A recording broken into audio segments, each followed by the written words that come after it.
J'invite Narcy. Merci, Seigneur.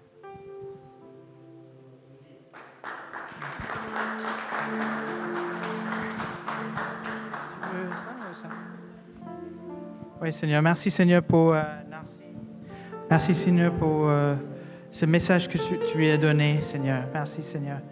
On a hâte de déballer tous les versets qu'il a cherchés dans ta parole, Seigneur. Nous avons hâte de mettre en place ce qu'il nous partage ce matin. Merci, Seigneur, pour tout ce que tu es en train de faire au travers de lui avec nos jeunes. Merci, Seigneur, que tu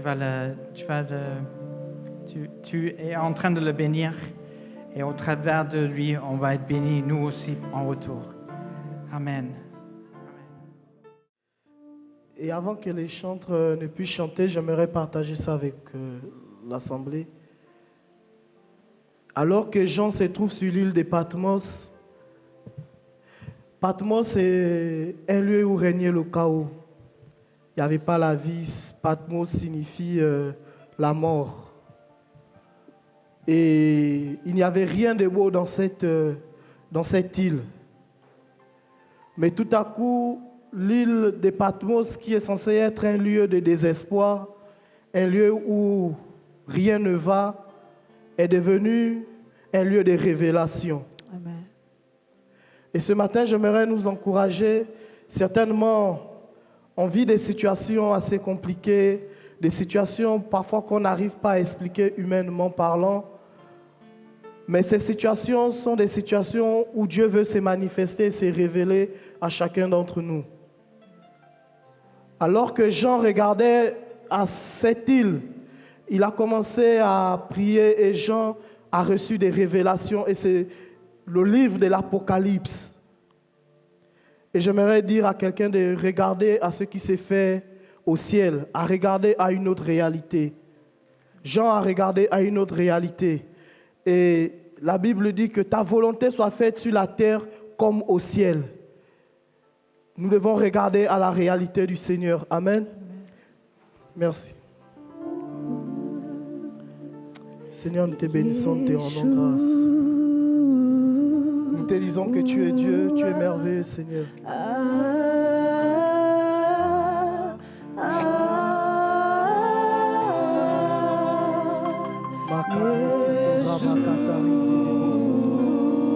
Seigneur, ce matin, merci pour ta parole.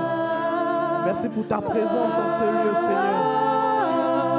Seigneur, merci pour tout ce que tu fais au milieu d'entre nous. Au milieu, Seigneur, de nos familles. Au milieu de nos amis, Seigneur.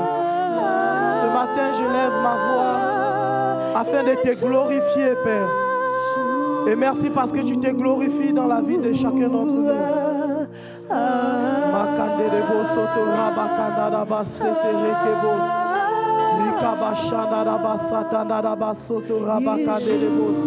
Seigneur, nous sommes ici ce matin afin de recevoir quelque chose de toi, afin d'être enseignés, afin d'être investis, Seigneur. Nous sommes ici pour briser le joug de l'ignorance. Nous sommes ici, Seigneur, pour grandir avec toi. Nous sommes ici, Seigneur, pour devenir chaque jour de nouvelles personnes. Alors que ton esprit est au milieu de nous, alors que ton esprit se manifeste au milieu de nous, Seigneur, nous te disons que tu es grand. Nous te disons que tu es merveilleux. Nous te disons que tu es excellent. Nous te disons que tu es fort. Nous te disons que tu es merveilleux, Adonai, Seigneur.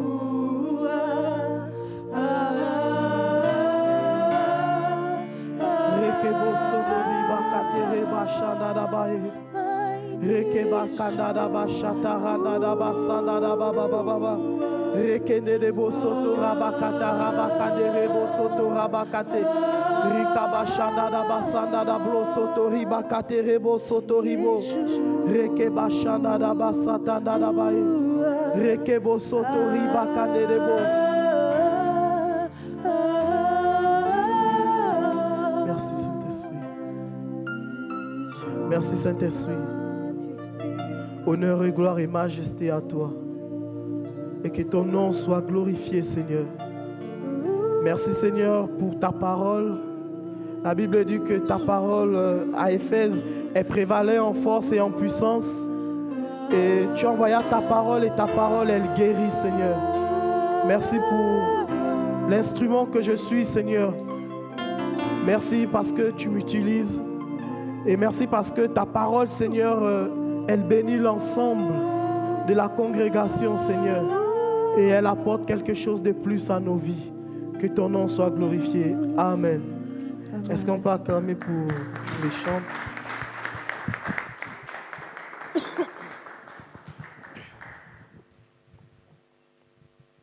Amen. Je suis heureux de prendre la parole ce matin.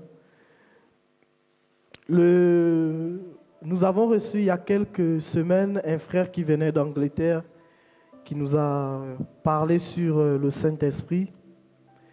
Et alors que le 28 décembre, je posais la question à Paul, alors que nous étions au mariage, il m'a dit que cette année, c'était l'année du royaume. Et je me disais, qu'est-ce que je vais prêcher dans cette année du royaume? Et en parlant, j'ai commencé à faire des recherches avec Marien, poser des questions pour l'Ephraïm. Et je voulais parler sur le Saint-Esprit. Et le frère est venu, il a prêché sur le Saint-Esprit. Donc la prédication était terminée pour moi. Et dimanche dernier, Maurice, alors que j'ai quand même continué à faire la prédication, les points que j'avais, Maurice aussi, il a prêché. Et ce matin, Paul prenait des exemples, il parlait sur l'Esprit. Et quand Arnold il priait, je disais, il va citer tous mes versets. Et je n'aurais plus rien à prêcher après. Mais gloire soit rendue à Dieu, c'est la preuve que le Seigneur est avec nous et que j'étais sur la bonne voie. Ce matin, j'aimerais nous parler d'un sujet qui va nous aider à vivre la vie du royaume. Amen. Le thème de mon message, c'est les dons spirituels pour le service.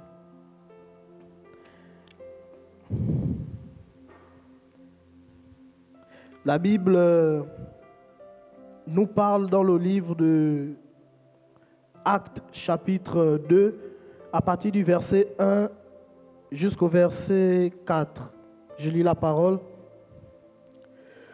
Le jour de la Pentecôte, ils étaient tous ensemble dans le même lieu. Tout à coup, il vient du ciel un bruit comme celui d'un vent impétueux, et il remplit toute la maison où ils étaient assis.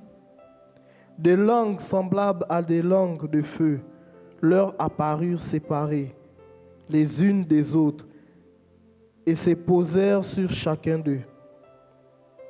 Et ils furent tous remplis du Saint-Esprit et se mirent à parler en d'autres langues selon ce que l'Esprit leur donnait d'exprimer.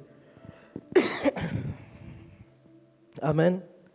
Le livre de Corinthiens, 1 Corinthiens, nous allons lire le livre de 1 Corinthiens.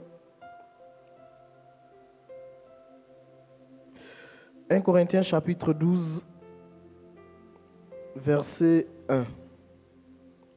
Nous parlons des dons de l'Esprit. Amen. Pour ce qui concerne les dons des dons spirituels, je ne veux pas, frères, que vous soyez dans l'ignorance. Vous savez que lorsque vous étiez païens, vous vous laissiez entraîner vers des idoles muettes selon que vous étiez conduits. C'est pourquoi je vous déclare que nul, s'il parle en l'Esprit de Dieu, ne dit Jésus est anathème, que nul ne peut dire Jésus est le Seigneur si ce n'est par le Saint-Esprit. Il y a diversité des dons, mais le même Esprit. Diversité des ministères, mais le même Seigneur. Diversité d'opérations, mais le même Dieu qui opère tout en vous. Or, à chacun, la manifestation de l'Esprit est donnée pour l'utilité commune. En effet, les uns, en effet, à l'un est donné par l'Esprit une parole de sagesse, à un autre une parole de connaissance selon le même Esprit, à un autre la foi par le même Esprit, à un autre le don de guérison par le même Esprit, à un autre le don d'opérer des miracles, à un autre la prophétie, à un autre le discernement des esprits, à un autre la diversité des langues, à un autre l'interprétation des langues. Un seul et même esprit opère toutes ces choses, les distribuant à chacun en particulier comme il veut. Amen. Et je vais lire le dernier verset de ce chapitre qui dit « Aspirez aux dons les meilleurs, et je vais encore vous montrer une voie par excellence. » Amen. Les dons spirituels sont des capacités qui nous sont données par le Saint-Esprit afin de faire l'œuvre de Dieu. Les dons spirituels nous aident à faire l'œuvre de Dieu avec aisance. Et il nous arrive, lorsqu'on sert le Seigneur, à être parfois fatigué parce qu'on fait avec nos propres capacités. Parfois, à un moment donné, lorsqu'on sert Dieu, on a besoin parfois que l'Éternel Dieu puisse se manifester dans notre vie par un don, par quelque chose de surnaturel.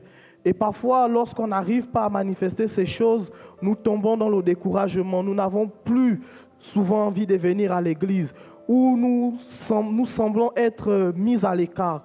Parfois, on pense que lorsqu'on ne manifeste pas les dons, cela signifie que les dons sont réservés à une catégorie de personnes. Mais dans le livre des Corinthiens et dans le livre des Actes, lorsque Dieu dit aux disciples, restez à Jérusalem afin que l'Esprit du Seigneur vienne sur vous. Et le but de Dieu, là, c'était d'investir dans les apôtres, afin que lorsqu'ils allaient annoncer l'évangile, il puisse y avoir une démonstration de Dieu, il puisse avoir quelque chose de nouveau sur terre. Et là les apôtres vont être investis du Saint-Esprit, et le Saint-Esprit vient avec des dons, comme nous avons lu dans le livre de Corinthiens. Mais il y a quelque chose qui a attiré mon attention, c'est dans le premier verset du chapitre 12, où la Bible dit, pour ce qui concerne les dons spirituels, je ne veux pas, frères, que vous soyez dans l'ignorance. Et dans le dernier verset, il dit, aspirez aux dons spirituels. Alors on comprend que les dons spirituels, il y a deux extrémités. Et ce matin, j'aimerais en parler de ça. Il y a l'ignorance. Dans le livre de Corinthiens, chapitre 12, verset 1, Dieu souhaite que nous ne soyons pas ignorants. Il veut que nous ayons connaissance des dons de l'Esprit. Et si l'Éternel souhaite que nous ayons connaissance de ces dons, c'est parce que les dons de l'Esprit apportent de la vigueur aussi à notre foi. Les dons de l'Esprit apportent de l'énergie à notre vie. Les dons de l'Esprit nous permettent de pouvoir vivre une vie chrétienne épanouie. Amen. Et le deuxième, c'est aspirer aux dons spirituels. Le deuxième point. Aspirer aux dons spirituels, pourquoi? Parce que les dons spirituels permettent d'édifier l'Église. Les dons spirituels ne nous sont pas donnés pour notre propre vie. Ce n'est pas ça. Les dons spirituels sont là pour l'édification du corps de Christ, pour édifier les autres, pour encourager les autres, pour permettre aux autres de servir Dieu. Les dons spirituels, lorsqu'on a les dons spirituels, nous les avons pour servir les autres. Pas pour nous servir nous-mêmes, mais pour servir les autres, pour servir le plus grand nombre. Les dons spirituels sont là aussi pour témoigner de la présence de Dieu dans nos vies. Amen. Et je me suis posé alors des questions. Quelle est l'importance des dons spirituels dans nos vies? Pourquoi les dons spirituels? Et là, l'Éternel m'a emmené dans le livre de Romains chapitre 1, versets 9 à 12. Je vais lire. Dieu, que je sers en mon esprit, dans l'évangile de son Fils, mes témoins que j'ai fait sans cesse mention de vous, demandons continuellement dans mes prières d'avoir enfin, part à sa volonté, le bonheur d'aller vers vous, car je désire vous voir, pour vous communiquer quelques dons spirituels afin que vous soyez affermis. Amen. Donc, on comprend que les dons spirituels, Paul, il parle et il dit qu'il désire aller vers d'autres chrétiens pour leur communiquer quelques dons. Donc, on comprend que les dons spirituels, on peut les communiquer. On peut prier pour quelqu'un pour que la personne manifeste les dons spirituels. Et Paul, il désire aller vers d'autres chrétiens pour prier pour eux afin que ces derniers puissent manifester les dons spirituels. Et les dons spirituels, ça nous permet d'être affermis. Être affermi, c'est être fort dans quelque chose. Être affermi, c'est être inébranlable. C'est résister à toute attaque. C'est être quelqu'un qui ne se laisse pas emporter par toute chose. C'est quelqu'un que l'on ne peut pas venir contrôler. Les dons spirituels amènent l'affermissement dans nos vies. Et souvent, lorsqu'on ne manifeste pas les dons spirituels, ou souvent lorsqu'on est ignorant des dons spirituels, on a l'impression d'être mis à part, comme je disais dans mon introduction. Et ce n'est pas le cas. Le Seigneur souhaite que chacun d'entre nous, nous puissions manifester les dons spirituels.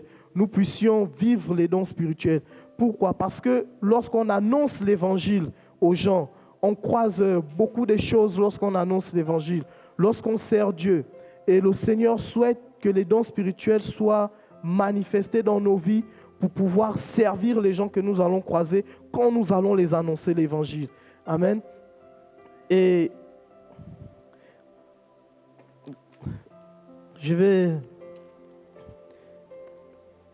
lorsque je préparais ce message,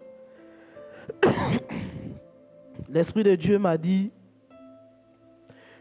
c'est quelque chose que je connaissais, mais du coup, quand moi j'écrivais, je pensais que bon, c'est juste les dons, Saint-Esprit, on va écrire tout. Et là, le Seigneur me dit, si tu n'as pas l'amour, tu ne manifestes pas les dons. Sinon, tu deviendras orgueilleux. Et là, je me suis arrêté là d'abord. Et j'ai fait une semaine, je n'ai pas touché la prédication, je n'écrivais plus. J'avais l'impression que j'étais orgueilleux.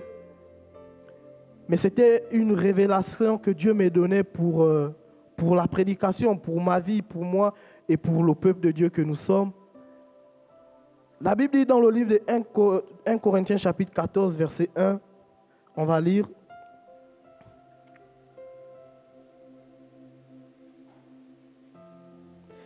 « 1 Corinthiens chapitre 14, verset 1. « Recherchez la charité, aspirez aussi aux dons spirituels, mais surtout à celui des prophéties. » Et la Bible nous enseigne que lorsque je parlerai la langue des anges, lorsque j'aurai le don de prophétie, lorsque j'aurai le don des miracles, lorsque j'aurai le don d'interprétation des langues, le don de discernement des esprits, le don de foi, si je n'ai pas l'amour, je ne suis rien.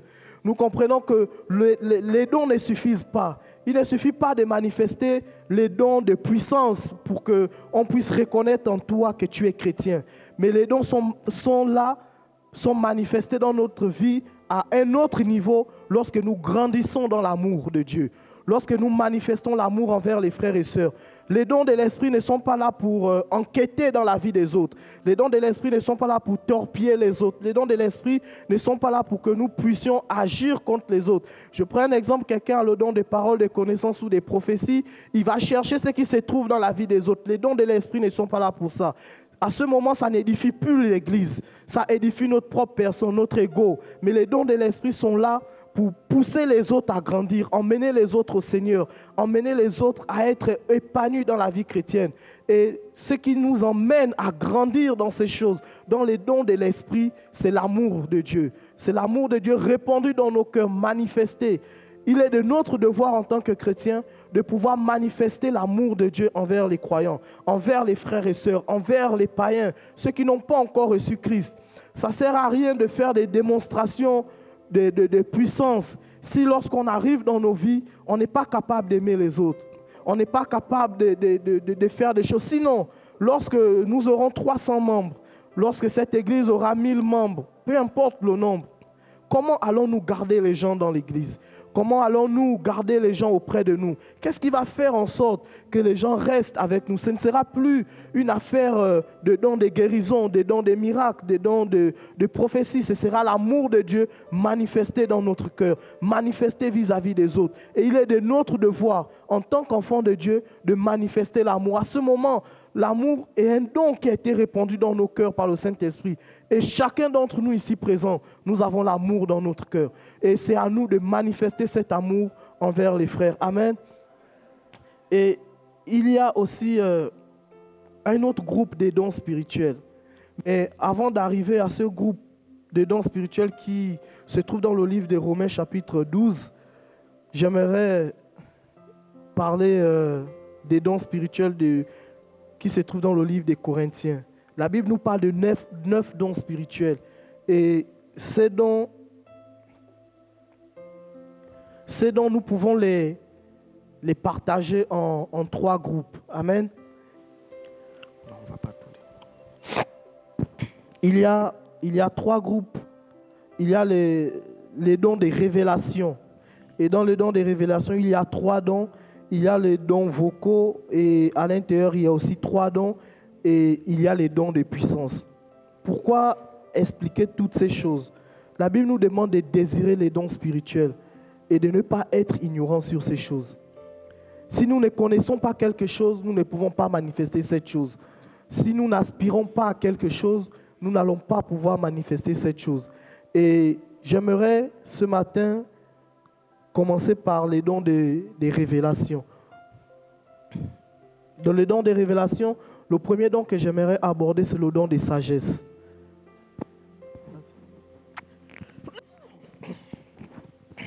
Non, le verset. Le don de sagesse vient par la prière et par la connaissance de la parole de Dieu.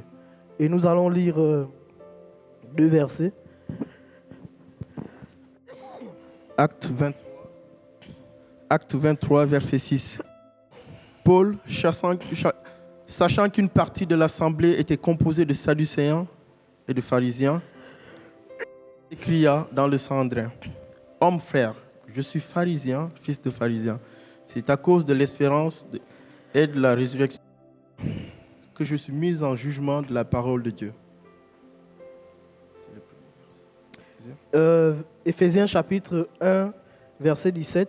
Éphésiens 1, verset 17. Afin que le Dieu de notre Seigneur Jésus-Christ, le Père de gloire, vous donne un esprit de sagesse et de révélation dans sa connaissance. Amen. On comprend que dans ce don, ce matin j'enseigne, je suis prof. On comprend que le don de sagesse est un don qui se manifeste par la connaissance de la parole de Dieu. Et dans le livre d'Éphésiens chapitre 1, afin que le Dieu de notre Seigneur Jésus-Christ, le Père de gloire, vous donne un esprit de sagesse et de révélation dans sa connaissance. Ça veut dire qu'il faut connaître Dieu et on connaît Dieu par la parole de Dieu. Plus tu connais Dieu, plus tu cherches à connaître qui il est, plus ce don de sagesse se manifeste en toi. La Bible dit que Jésus, alors qu'il jeûnait, il était emmené dans le désert pour être tenté par le diable. Et pendant qu'il était tenté par le diable dans le livre de Luc, la Bible nous dit qu'à chaque fois que le diable disait quelque chose à Jésus, Jésus répondait par un verset biblique. Il répondait par la parole de Dieu. C'est par la parole de Dieu que le don de sagesse se manifeste. Si tu ne connais pas la parole de Dieu, tu ne peux pas manifester ce don. Le don de sagesse, c'est aussi un don qui nous permet de sortir des situations désespérées. C'est un don qui nous permet, lorsque on se trouve dans une situation, de pouvoir faire remonter la parole de Dieu dans nos vies pour nous fortifier nous-mêmes. Amen. Et le deuxième don que j'aimerais parler, c'est le don de discernement des esprits.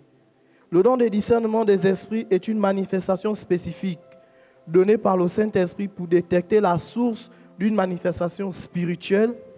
Il permet de savoir si elle vient de Dieu ou pas. Et nous allons lire Acte chapitre 10, versets 30 à 35. Acte 10, 30 à 35. Corneille dit: Il y a maintenant 4 jours, à 7 heures, je priais dans ma maison, et voici qu'un homme se présenta devant moi avec un éclat éclatant.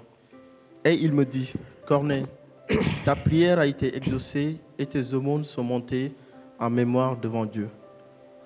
Envoie donc à Joppé et fais venir Simon appelé Pierre. Il est logé dans la maison de Simon, le tanneur près de la mer. Je t'ai envoyé immédiatement et tu as bien fait de venir. Maintenant, nous sommes tous ici, devant Dieu, pour entendre tout ce que le Seigneur t'a ordonné de nous dire. Alors Pierre, ouvrant la bouche, dit, en vérité, je reconnais que Dieu ne fait pas d'acception de personnes, mais qu'en toute nation, celui qui le craint et qui pratique la justice lui est agréable. Amen. Actes chapitre 8, verset 18 à 23 dit, lorsqu'ils virent que le Saint-Esprit était donné par l'imposition des mains des apôtres, Simon leur offrit de l'argent en disant, donnez-moi aussi ce pouvoir, afin que celui sur qui je poserai mes mains reçoive le Saint-Esprit. Pierre lui répondit, que ton argent périsse avec toi, parce que tu as cru qu'on pouvait acquérir le don de Dieu avec de l'argent.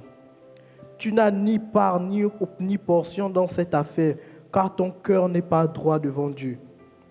Réponds-toi donc de cette malice et prie le Seigneur pour voir si tu peux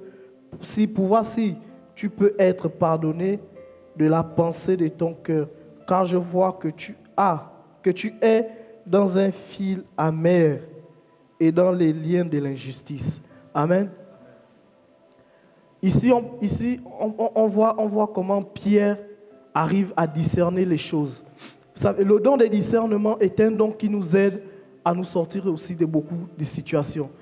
La Bible nous parle que, alors que l'apôtre Paul marchait, il prêchait l'évangile, il marchait en prêchant l'évangile, il partait, et pendant des jours, il y a des gens qui suivaient l'apôtre Paul. Et cette dame dit, ces hommes sont des serviteurs de Dieu. Et elle faisait des éloges de Paul et son équipe et tout le reste. Normalement, il n'y avait rien d'injuste dans tout ce qu'elle avait dit. Mais la Bible déclare que Paul a dit que cette femme, elle prophétisait avec un autre esprit qui n'était pas l'esprit de Dieu. Cette femme prophétisait avec un esprit de python. Ce n'était pas l'esprit de Dieu. Et ici, Pierre arrive à faire la différence. Et il dit, tu ne peux pas acquérir les dons spirituels avec de l'argent, c'est de la corruption, c'est plein de choses. Pierre arrive à faire le discernement de ces choses. Le don de discernement nous permet de pouvoir savoir quelle est la source de X ou Y manifestations autour de nous. Non pas seulement dans l'église, mais même dans nos propres vies.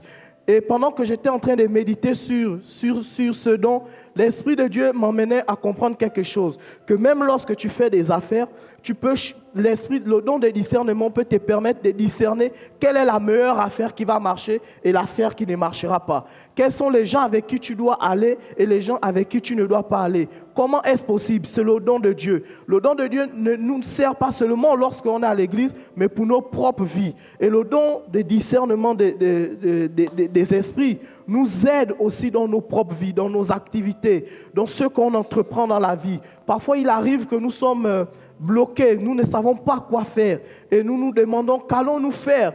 On n'arrive pas à prendre une décision sur une situation bien donnée. Et là, nous faisons appel au don de discernement. Ce don nous permet de discerner la voie de Dieu, de discerner où nous allons aller et où nous ne pouvons pas partir. Très souvent, nous avons fait des choix qui nous ont conduits dans des choses qui nous poussent aujourd'hui au regret. Dans des situations, parfois, on a été engagé dans des amitiés ou dans des relations avec des gens qui ne nous ont pas profité. Nous avons parfois insisté alors que tout était réuni pour ne pas se retrouver dans ces choses. Mais nous sommes quand même allés là-dedans parce que nous n'avons pas laissé le don de discernement se manifester. Nous n'avons pas laissé les choses se manifester. Alors que je suis en train de parler de ce don, l'Esprit de Dieu m'a ramené quelque chose qui s'était produit dans ma jeunesse avec une personne. Je suis jeune, mais gamin. Quand j'étais gamin... Quand j'étais gamin, il y a un homme qui avait fait des affaires avec des gens C'était une affaire politique. Et cet homme, alors que sa femme priait, et sa femme avait dit, elle est venue voir son mari, c'était des amis à mes parents. Ils sont venus voir, sa femme est venue voir ma mère, et elle a dit, je ne veux pas que mon mari puisse faire telle chose, parle à mon mari.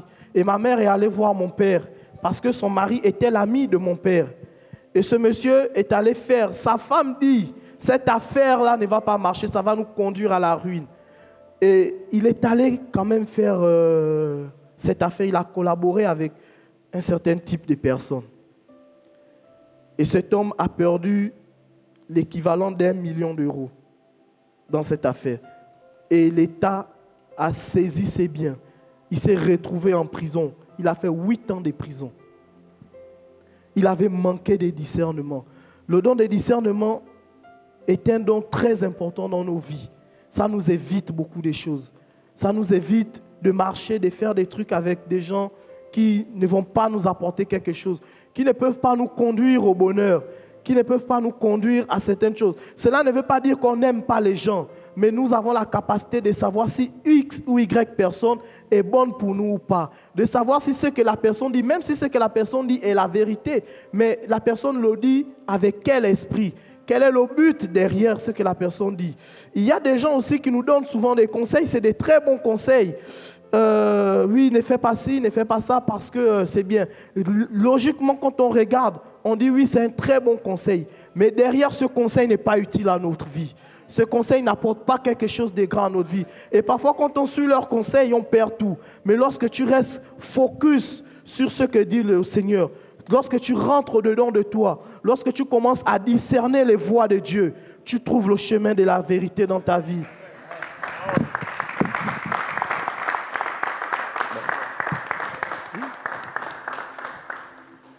Le don de parole de connaissance, c'est une manifestation spécifique donnée par le Saint-Esprit concernant un besoin ou un problème particulier.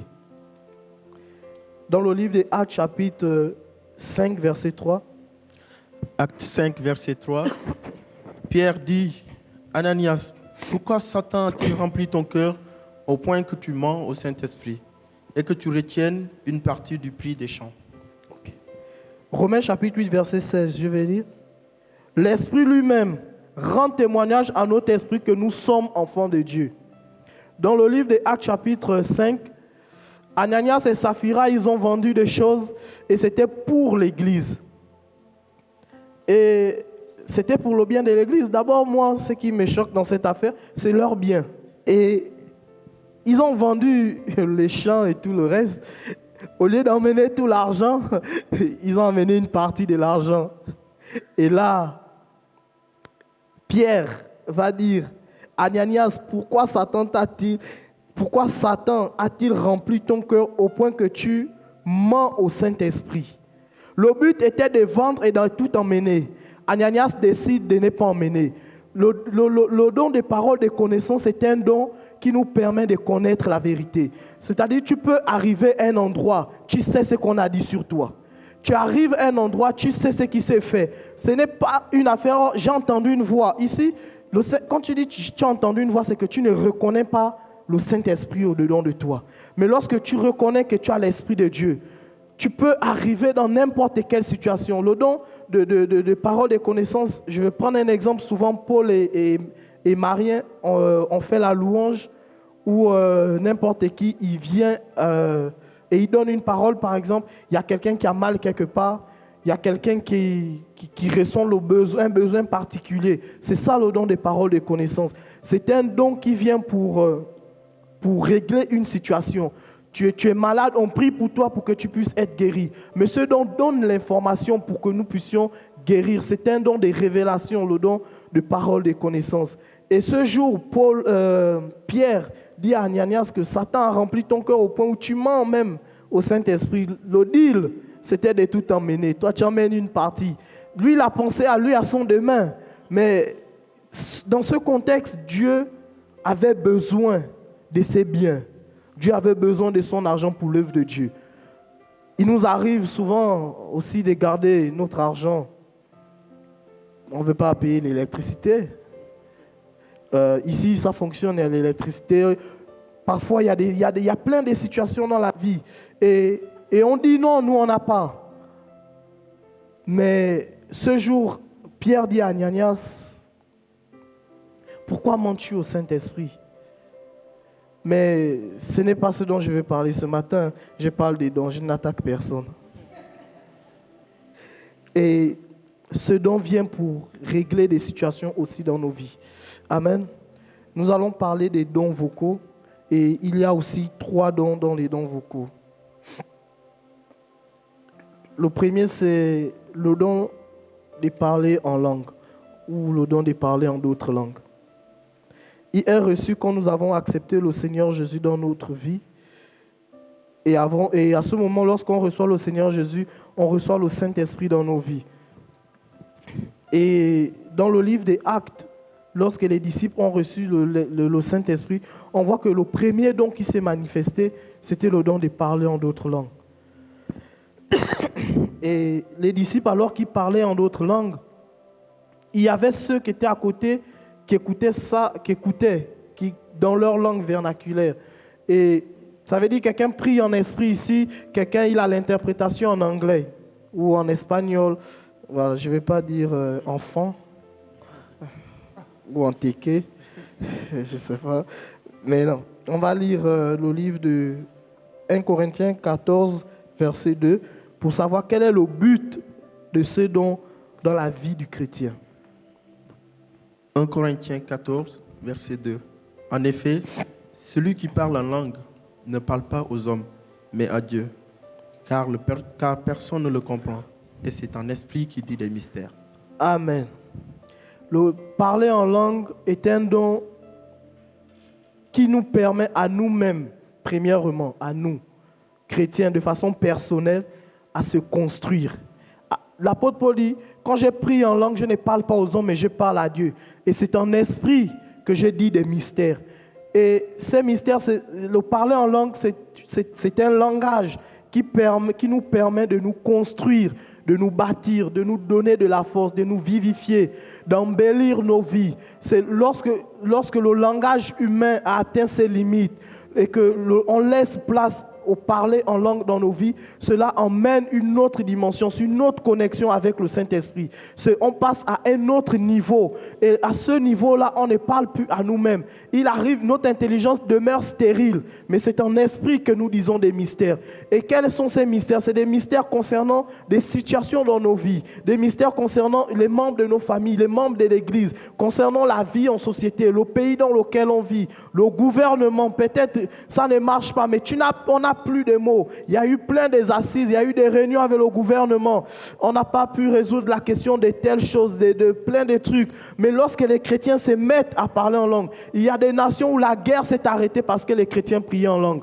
Il y a des situations dans la vie qui doivent s'arrêter, mais pour que ça s'arrête, parfois Dieu veut t'emmener à un autre niveau, à un niveau où tu dois prier en langue. Je disais que ce matin, l'Esprit de Dieu a mis dans mon cœur que Jean s'est trouvé sur l'île de Patmos. Et lorsqu'il était sur cette île, ce lieu qui était un lieu chaotique est devenu un lieu de révélation.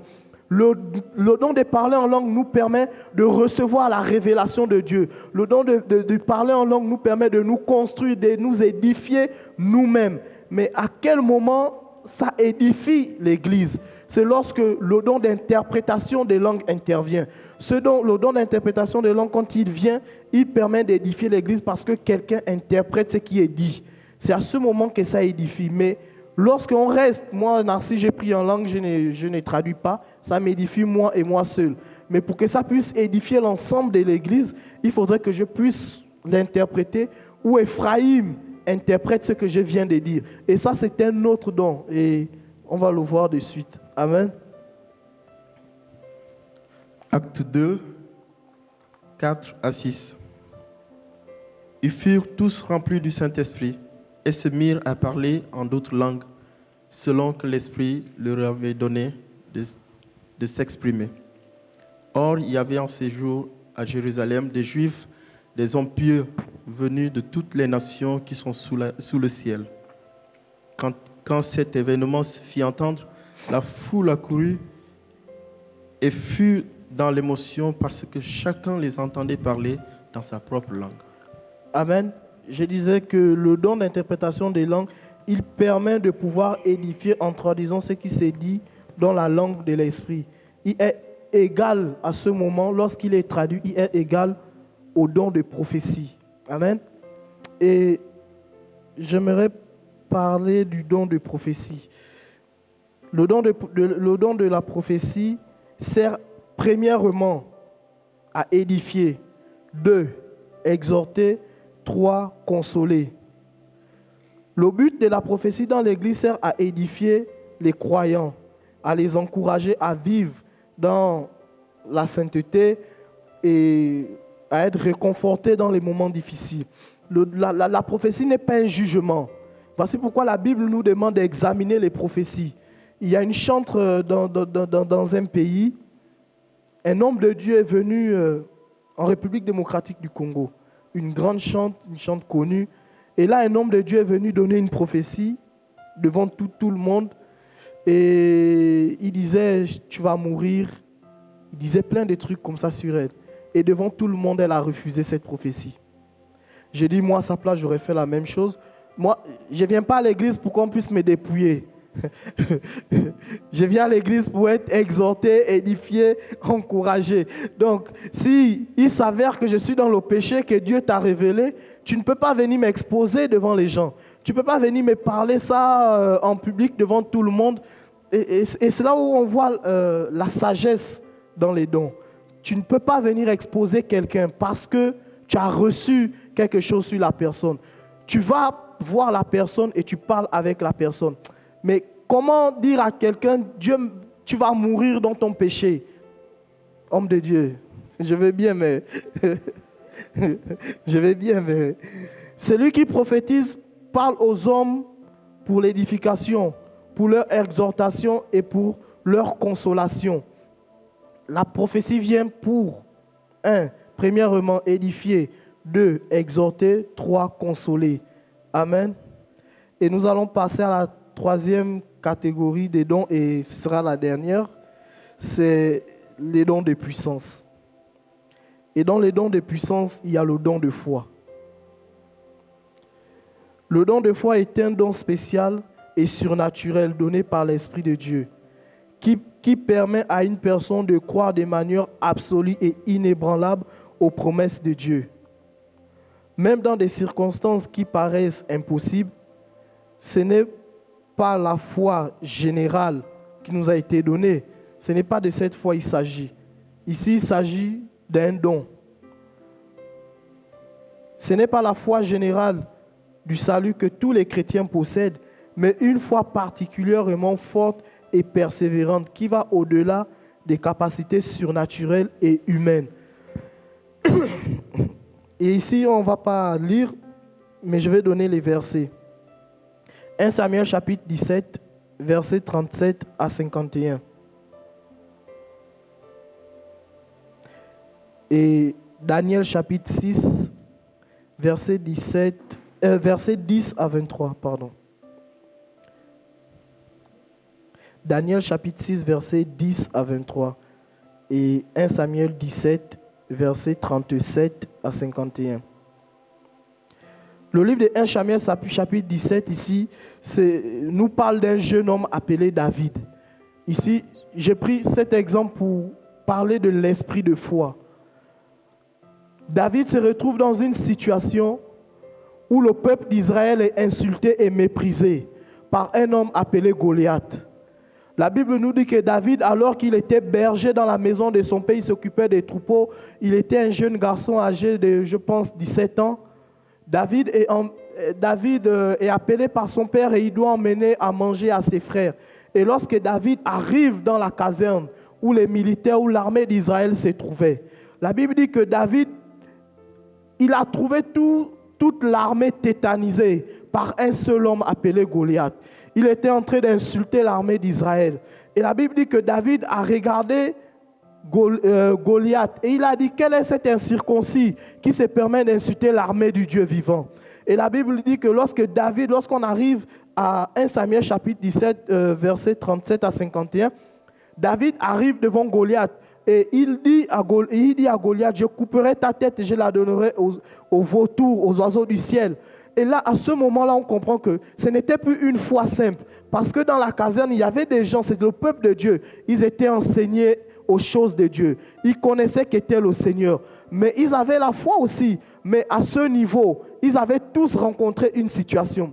Une situation qui emmenait toute la nation dans un chaos total. Mais un seul homme, appelé David, un jeune de 17 ans, il arrive devant Goliath et il prend la parole. Et la Bible dit que David est allé devant Goliath. Et nous savons tous la suite de l'histoire. David a tué Goliath. Et à ce moment-là, on comprend que la foi qui animait David n'était pas une foi naturelle. C'était une foi qui était au-delà de nos capacités, de la foi commune. C'est la foi dont on parle ici, le don de foi, c'est un don qui nous sort des situations. Lorsque nous sommes dans certaines situations et on n'arrive plus par nos capacités à faire quoi que ce soit, on commence à parler la parole de Dieu. On commence à déclarer la parole sur la situation. Tant que la situation ne change pas, nous aussi on continue à parler la parole de Dieu. Et c'est ce qui s'est passé dans David. David a rappelé d'abord qu'il y a quelque temps, il a tué l'ours. Et après, il a tué le lion. Et lorsqu'il est arrivé devant Goliath, il s'est souvenu de ce que l'Éternel avait fait. Je suis venu ce matin te dire que le don de foi est un nom qui te permet aussi de te rappeler ce que Dieu a fait. Peut-être tu ne connais pas toute la Bible. Même moi qui te prêche, je ne connais pas toute la Bible. Dans la Bible, il y a des choses que Dieu a fait. Mais peut-être Dieu a fait dans la vie d'Ephraïm, dans la vie de Candice, dans la vie de Paul, quelque chose qui a marqué ta vie. Et à ce moment, lorsque tu te trouves dans une situation, tu te souviens de ce que Dieu a fait avec ton frère, de ce que Dieu a fait avec ta sœur. Il y a quelque temps, nous nous sommes retrouvés chez Ephraïm pour prier. Et lorsque nous étions en train de prier, Candice et moi, on dirigeait la prière. Et là, on a commencé à prier pour une situation qui embarrassait le plus grand nombre parmi nous. Et l'Éternel, alors qu'on était en train de déclarer des paroles, l'Éternel a répondu favorablement à nos prières à ce moment-là. Et pendant que nous étions en train de prier, et quand je suis arrivé là, le Seigneur m'a montré cela. C'était le don de foi qui s'est manifesté. Il s'agissait ici de déclarer la parole de Dieu sur les choses, sur les circonstances. Et autant que nous sommes, nous avons la capacité de déclarer la parole sur la circonstance. Si elle ne change pas, on ne laisse pas. C'est en cela le don de foi. Le don de foi, amène les choses à la manifestation. Lorsque on regarde dans la Bible, le livre de Daniel chapitre 6, Daniel est jeté dans la fosse au lion. Et Daniel, alors qu'il est jeté dans la fosse au lion, Daniel est resté confiant. Le don de foi nous donne de la confiance, nous donne de la sérénité, nous donne la capacité à rester positif sur toute chose, quel que soit ce qui peut arriver, qui puisse nous arriver. Nous savons que Dieu est avec nous. Et lorsque Daniel était dans la fosse au lion, le roi arrive, il dit à Daniel, Daniel, serviteur du Dieu vivant, ton Dieu t'a-t-il sauvé? Le don de foi emmène les gens à reconnaître que nous sommes serviteurs de Dieu. Le don de foi emmène les gens à reconnaître que nous avons Dieu avec nous. Et lorsque les gens reconnaissent que Dieu est avec nous, les gens peuvent être à ce moment-là convertis par rapport à notre vie, par rapport à notre don de foi. Ils sont convertis quand ils regardent nos vies. Ils regardent parfois, on vit nous tous les mêmes situations. Mais ils vont remarquer que malgré qu'on vit les mêmes situations, toi tu es différent. Toi, ta vie, elle avance d'une manière. Ta vie, elle va dans un sens. Ta vie, elle est glorieuse. Et les gens pensent que toi, tu as peut-être plus que les autres. Les gens vont penser peut-être que toi, tu as quelqu'un qui te soutient quelque part. Mais ils ne savent pas que la personne qui te soutient, effectivement, c'est ton don de foi. Ta foi que tu as mis dans la parole de Dieu. Chaque jour, tu prends cette parole, tu la mets au-dedans de toi. Tu la proclames. Et jusqu'à ce que les situations changent dans ta vie. C'est à ce moment que, comme avec le roi, les gens peuvent se convertir. Les gens peuvent reconnaître que Dieu est avec toi.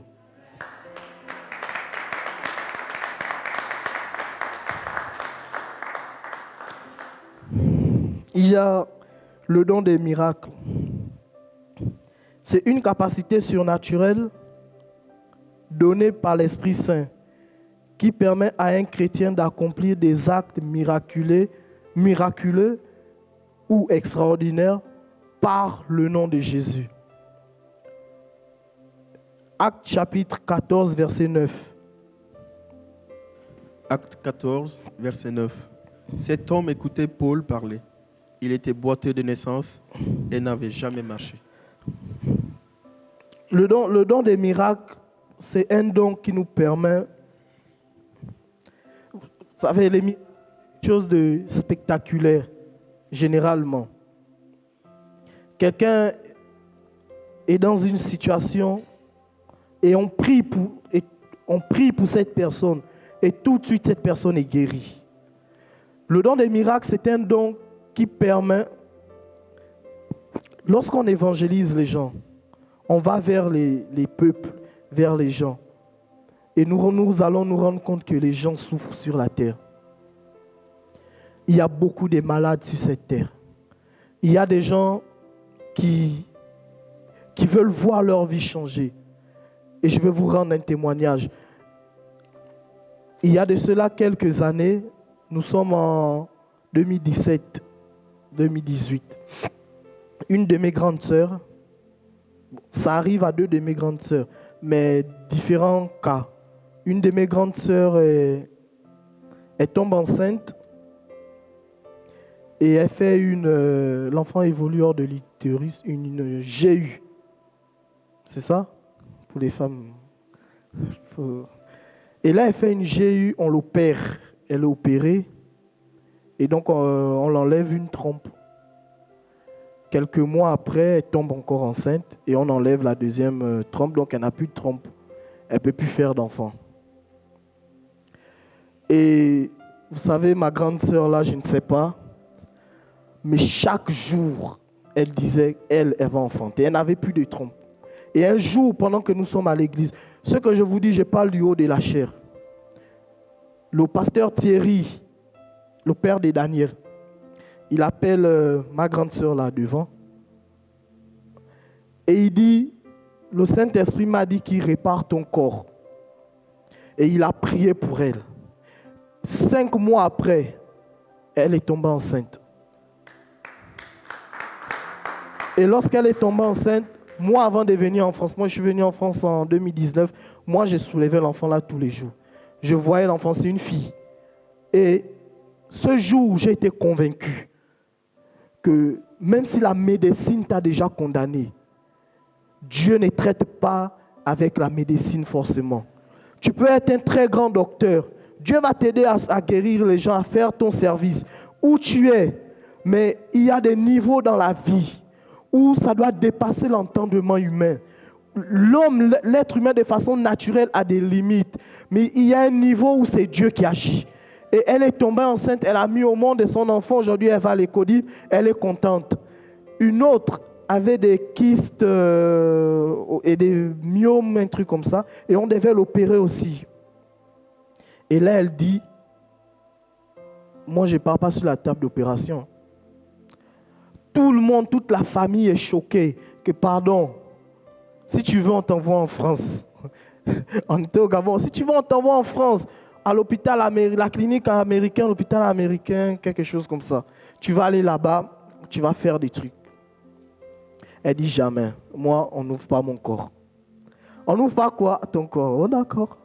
Et là, les oncles, les tantes disent, si elle meurt, nous on n'est pas dedans. Nous, de toute façon, on a fait ce qu'il fallait. Elle a refusé et tout ça. Et là, les gens commencent à mal parler. Et un jour, quelques jours, parce que ça faisait très mal. Et elle était à l'hôpital. Le pasteur est arrivé. Elle a dit, c'est elle qui dit appeler le pasteur. On l'appelle faire quoi? Non, appeler. Et moi, j'étais parmi... moi, j'étais des garçons, j'étais le plus jeune serviteur dans l'église. Et donc, moi, je pars avec le pasteur, bah... c'est ma soeur, mais...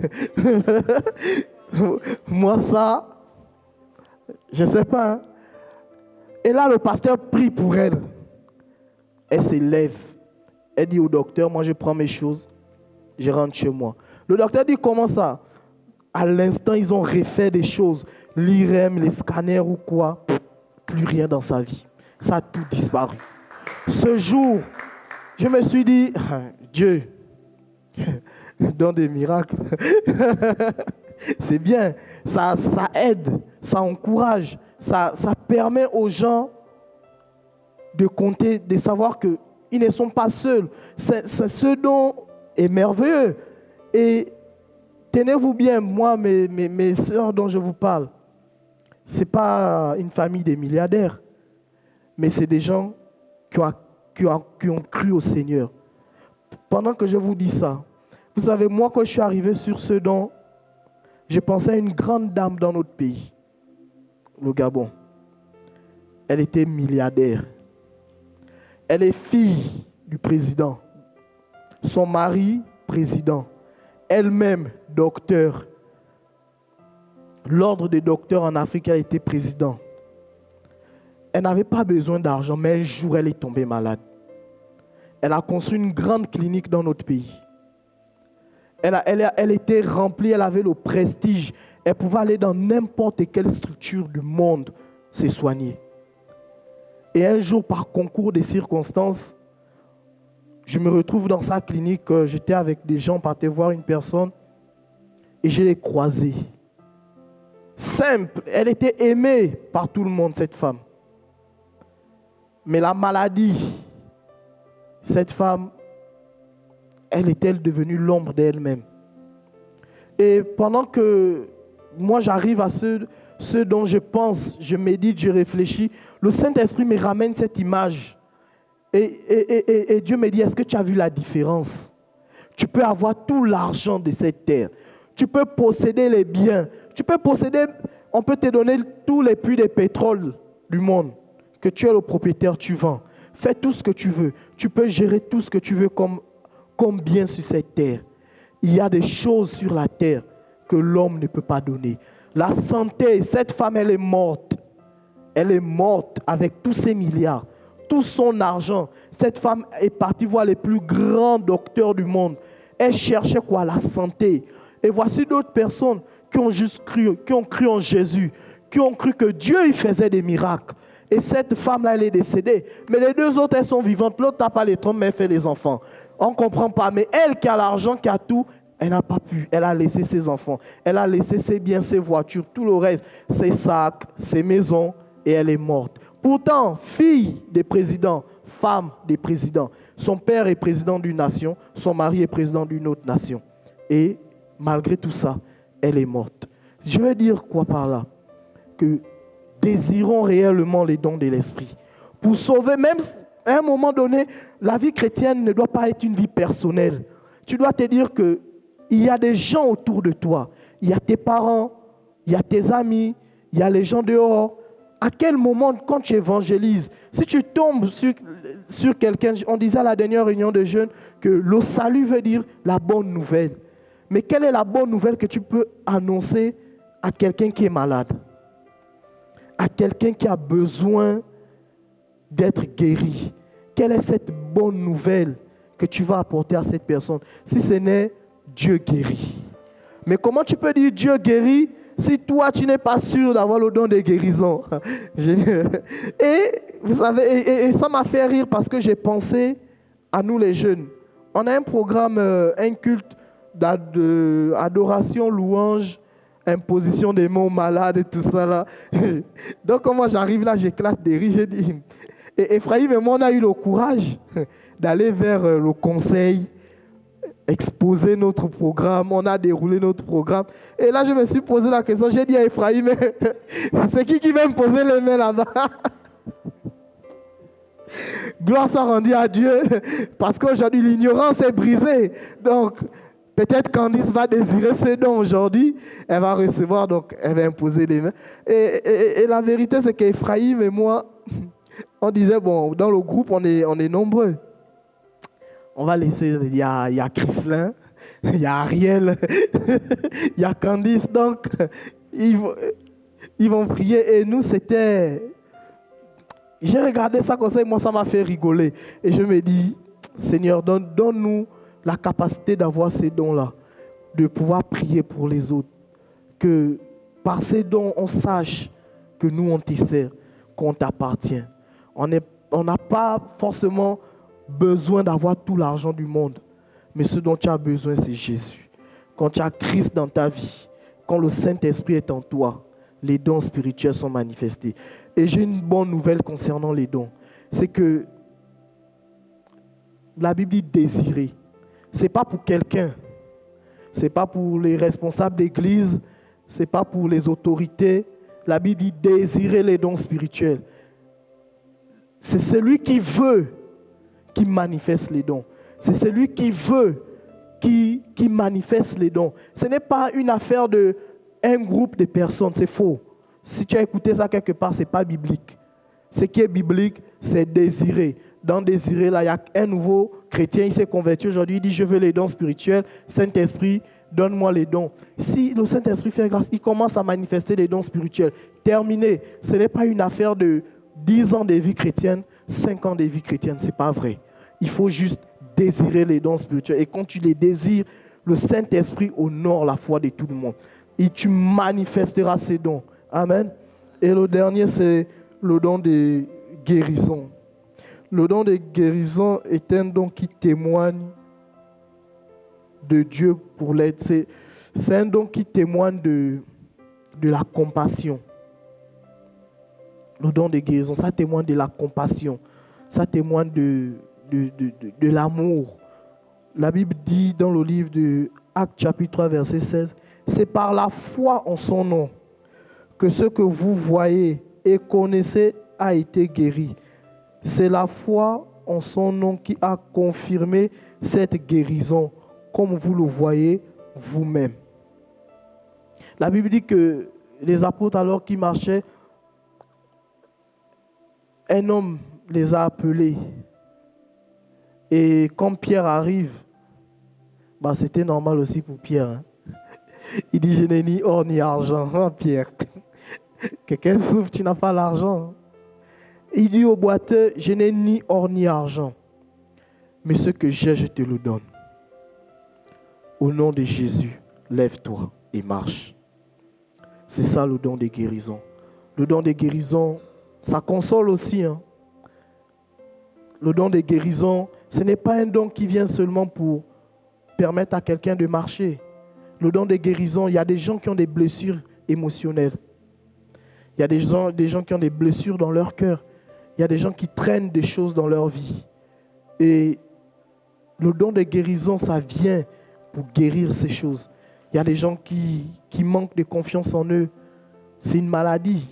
Et Dieu, il guérit ça. Parce que quand tu as reçu le Saint-Esprit, la Bible dit que l'Esprit de Dieu, ce n'est pas un esprit de timidité, mais un esprit de force.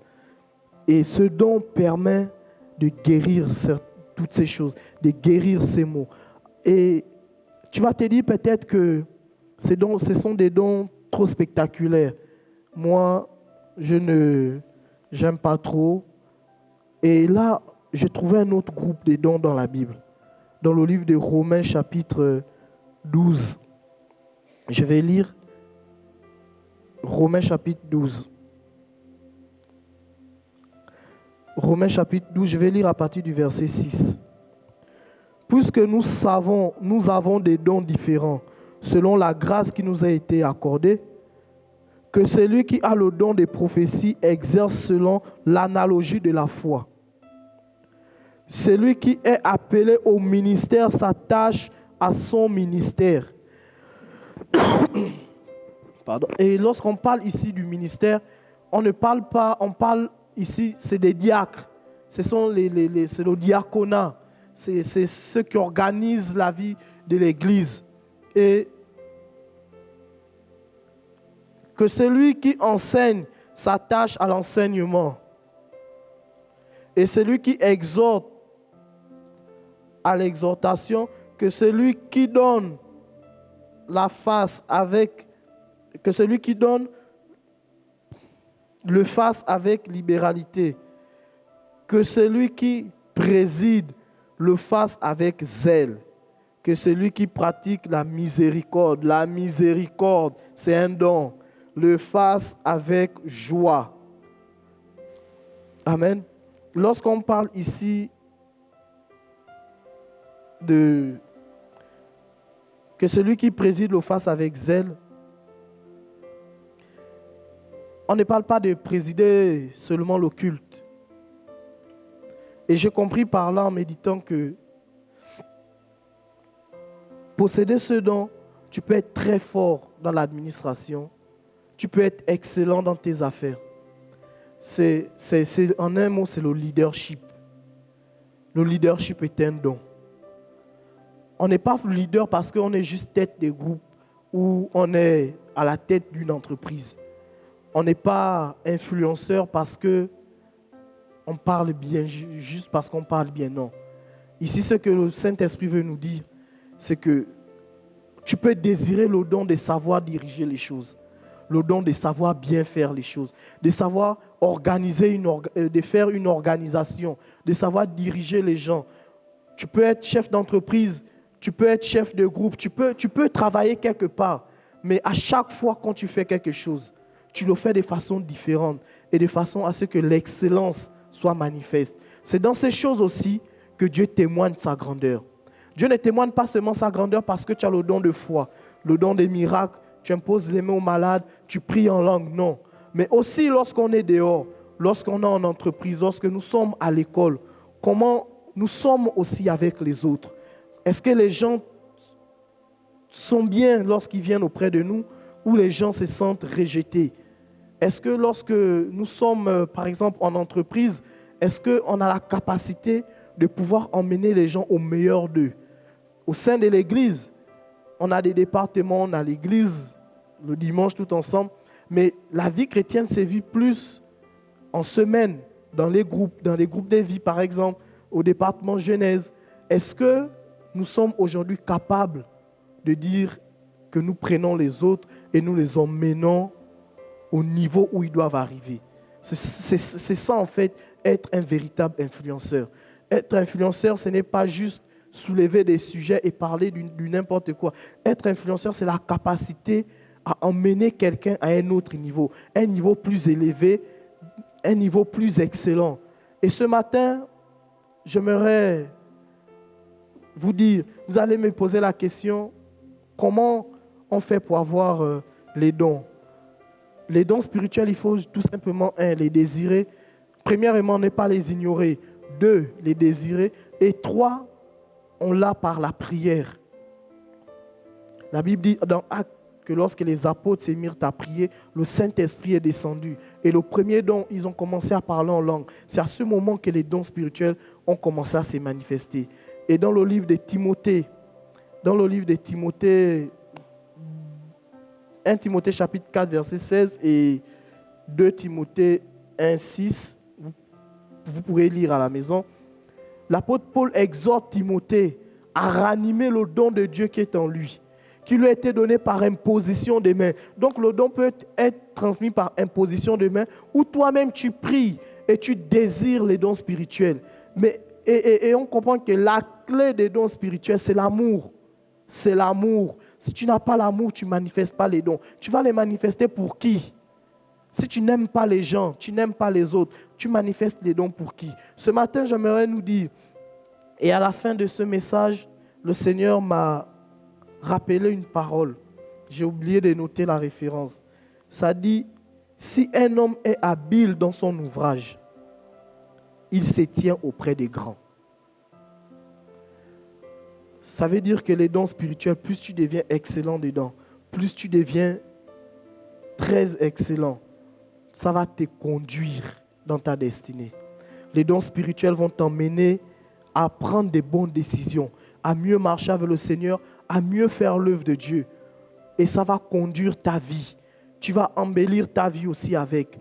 Tu ne vas plus sentir le poids de certaines choses parce que Dieu t'a donné des capacités. Dieu t'a donné t'a doté de ces capacités pour édifier le corps de Christ, mais pour ta propre vie aussi. Plus tu vas devenir bon, plus tu vas servir Dieu dans une certaine excellence, dans une certaine révérence, Dieu va aussi conduire ta vie et tu te tiendras auprès des grands. Se tenir auprès des grands, ce n'est pas seulement se tenir auprès des ministres, sénateurs, députés ou présidents, je ne sais pas, mais c'est se tenir des grands, c'est aussi les frères et sœurs en Christ. Lorsqu'on est chrétien, la grandeur habite en nous. Plus tu vas faire ça, plus tu vas être quelqu'un que les frères et sœurs en Christ vont approcher et tu pourras bénir, être maintenant une source de bénédiction aussi pour les autres. Et les autres se sentiront mieux à tes côtés. Alors que nous sommes dans l'année du royaume et que nous avons plein de choses à faire, le programme est grand, vaste, chaque département a quelque chose. Je pense qu'il est nécessaire pour chacun d'entre nous de pouvoir désirer les dons spirituels, de pouvoir dire Saint-Esprit, donne-moi les dons. Peut-être pendant que je prêchais, tu as pu identifier des dons dans ta vie et tu as l'impression que ces dons se sont arrêtés, que tu ne les manifestes plus. Tu peux les manifester encore. Tant que l'Esprit de Dieu habite en toi, tu peux ranimer ces dons et on les ranime par la prière. Par la prière, chaque jour, lève-toi.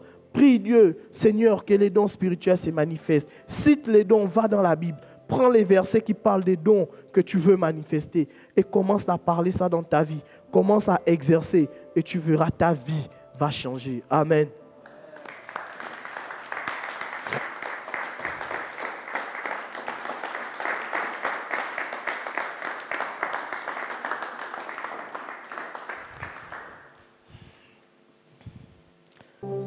Ah oui, ok, d'accord, prochaine fois. Je propose qu'on demande à Narcy de prier pour nous.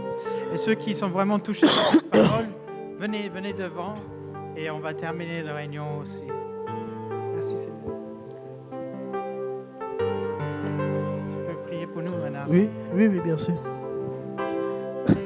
Ah bah, il en va.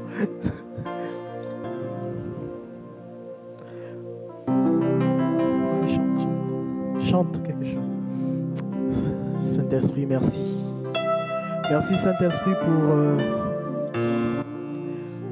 pour tes filles et filles ici présents. Merci Saint-Esprit parce que tu nous as enseigné ce matin sur les dons. Et tes enfants ont répondu, Seigneur, à l'appel des dons. Seigneur, nous désirons que tu puisses manifester les dons dans nos vies. Seigneur, la Bible déclare que désirer les dons spirituels.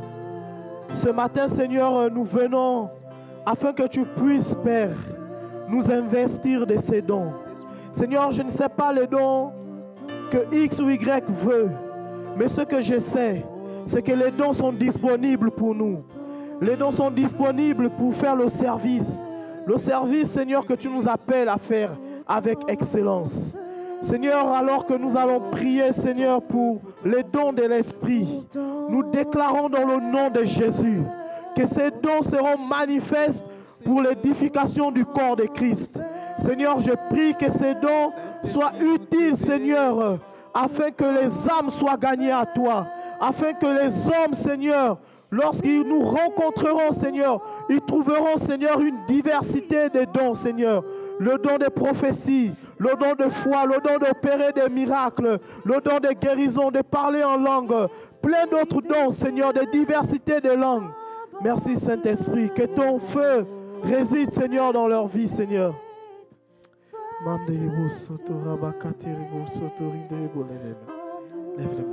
les mains. Merci Saint-Esprit. Merci de faire dans sa vie, Seigneur.